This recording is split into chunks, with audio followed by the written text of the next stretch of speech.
Today I'm putting together a bottom end on a 1970 BSA 650. Welcome to this beautiful Indiana day. It's a nice warm, like 15 degrees today, I think. Only like 9 days till Daytona, baby.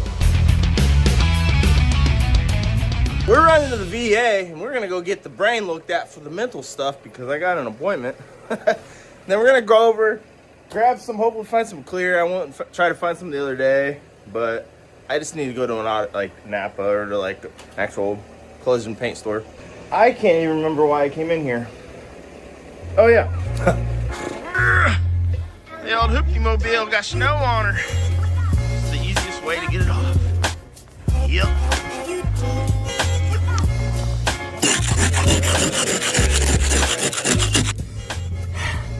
I can kind of see now. That's all that matters. Yeah. Little update on finding clear. I walk into Advanced Auto and I say to the old man, "You guys got any 2-part clear?" And he says, "What's that?" And I said, "You know, like, I'm looking for an aerosol can, 2-part clear. It's got an activator. It's got the little thing on the bottom. You flip it, you charge it, and then you spray it, and it's got the hardener mixed into it." And yeah, he goes, "Never heard nothing like that before. Are you sure you know? Is that what you're looking for?" And I just turned around and walked out. Like, what? Don't go into Harbor Freight because you're just gonna buy things like I do. That's my favorite. I love Harbor Freight. Harbor Freight and Menards. You guys are doing well. Doing it right. Yep. Oh, and good news, guys. I got a new doc at the VA for mental health, and they're getting me off a bunch of different meds. I'm on like 6 meds right now, and yeah, I guess the doctor that I had before that's not even local here, that I have to do phone calls with, like, is known to put people on a ton of meds. And I felt like a freaking zombie for months. Like, no ambition, nothing. I try to act like it, but I spilled my coffee. Oh man. Now it's smelling like a man bun and a scarf in here from Starbucks or something. Yeah. But yeah, they got me off. He's getting me off some meds. I'm really excited about it. It's a good thing. We are gonna go try to find a Napa because I know Napa usually carries some like actual bodywork shit, not this some like plastic coat. Another one bites the dust. Napa don't even have it. What happened to the days back when you used to walk into Napa and they had rolls of sandpaper for the DA, they had things. Now you walk in there and it's all like plastic dip, and old man didn't even really know what I was talking about. What happened to the days when you walk in and old boy in the back would be like, "What you need, son?" And he told him and he knew exactly what you're talking about.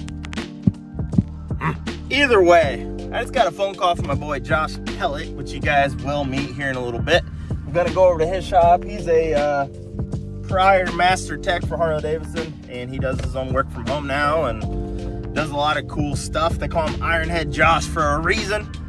Good guy. So we're gonna head over there. We're gonna come up with some plans because we are going to be doing a lot of tech talk and, you know, some mechanical side of content. So yeah, let's head over to his place and I will introduce you guys to him. I can't talk. So frustrated. I need some freaking 2-part clear. The hell? Clean old square body. Welcome to Mr. Pellet's humble abode. Got some cool stuff going right now. What you working on now? What's up, Paul? Guys, this is Josh. I told him on the video a little bit ago you'd be introduced here in a little bit. So Yeah, so here, yeah, Josh Pellet here, former master mechanic at Harley Davidson of Fort Wayne. Nick and I worked together for a few years. I now have this little place, Performance Motorcycle Engineering, where I don't really turn anything away. So today I'm putting together a bottom end on a 1970 BSA 650. Oh yeah, I know you've done a lot of work on this thing. Yeah, this thing came in to me about back in late August. Is when I first started chatting with the guy. He'd had some clutch adjustments done and some clutch stuff and forks rebuilt at another shop here in town, and I don't really know if they did a bad job or he just wasn't happy with what happened. Sometimes with old motorcycles, you can just start opening a can of worms with old motorcycles. stuff just happens. It's not necessarily anybody's fault. So we were chasing some oil leaks, and it wound up coming down to split the cases because of cleaning out the sludge trap here in the crankcase. This plug right here. Oh, yeah, yeah. Yep. So these old British motorcycles, Triumphs, BSAs, Nortons, they get caked up with this sludge. Kind of all engines do, but these old British bikes have this sludge trap. And when it gets plugged up, you got to tear them down and clean that sucker out, which is pretty much a whole engine rebuild. So if you all out there are into old British bikes, or you're trying to get into them, realize that if you're buying an old British bike, then sitting for 20 years, even though it might run, this is probably what you're going to have to do to it. Gotta tear down. Yeah, it's a common thing. That's cool. Yeah, now I am no expert on these by any means. I know a little bit about them, and I know a little bit about engines, so I'm comfortable doing this kind of work. But consult your British people out there if you're getting into these. There's a lot to be learned. Invite them for some tea and crumpets. Yeah, yeah.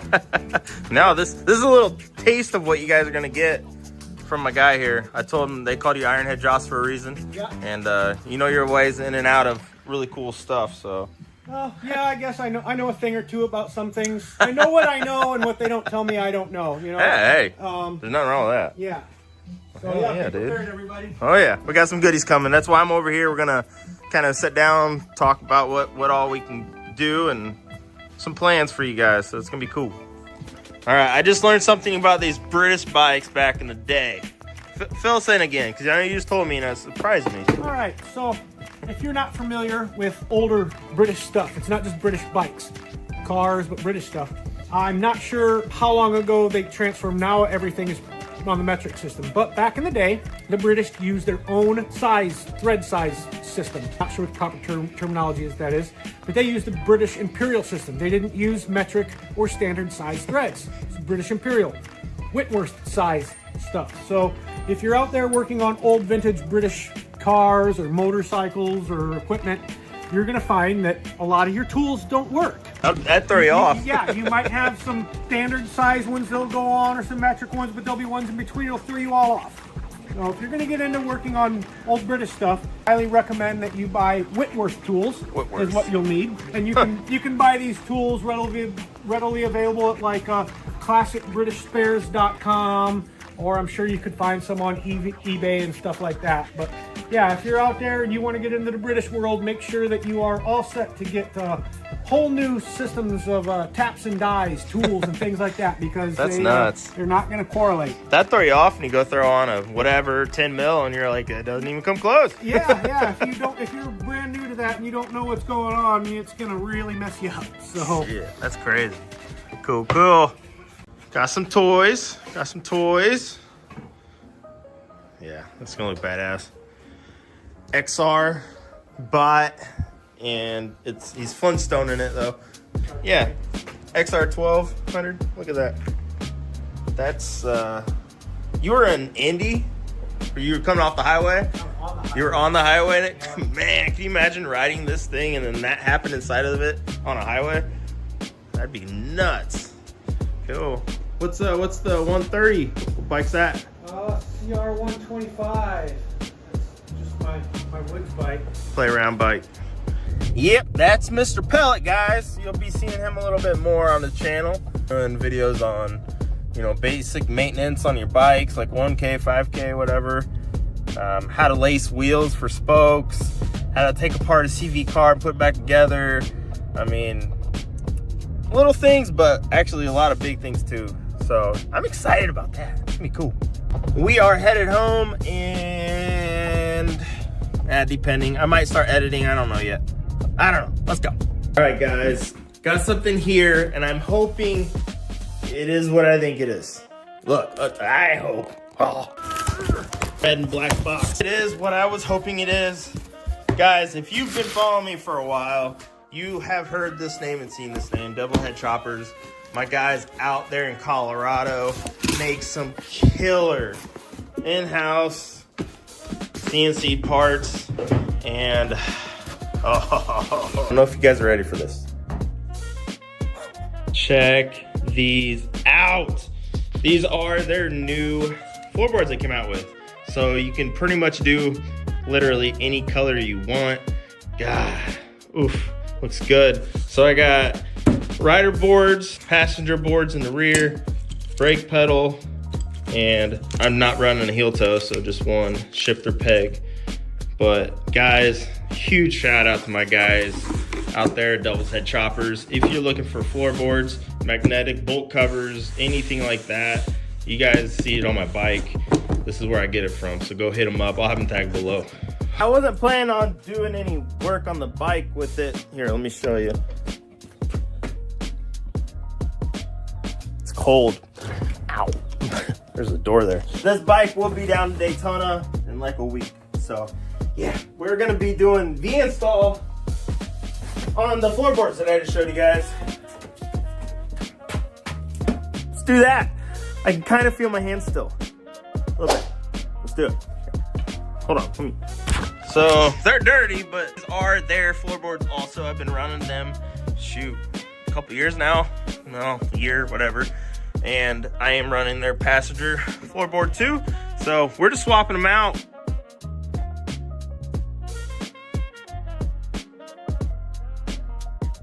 I have half a hand left, but they're installed. Come here, check these out. I dig them. These things, they're clean, looking good. And these are studded too, so they're very grippy. I've had a lot of questions about the floorboard. Yes, these, you can grip these very, very well. Did the brake, and like I said earlier, the passenger side. Yeah, dig them. And now, since I'm out here, I'm already cold, we're gonna throw on my rider rot from Boss Fab. Shift linkage, I dig them, man. Good dude. I'll have him tag below too. So I'm already running one of his linkages. I did a Nick the Harley guy one last year, year before. So we'll be switching this out and throwing on the rider rot. It's just 2 bolts. Biggest thing, make sure your linkage is the right length. And yeah, lock tight, and yeah, you're good. We are back inside. My hands, I can feel them now. I think they turned out pretty sweet. Comment below what you guys think of the floorboards. My phone actually ended up dying. That's what I was recording on. I'm gonna get everything uploaded. And if you're watching this, then that means I did what I said I was going to do today. Either way, that was my day. I'm excited to get down to Daytona. If you are heading down to Daytona, comment below, let me know. And stand by for a video talking about a meet and greet, because I'm setting something up. So yeah, we will see you guys soon. Later.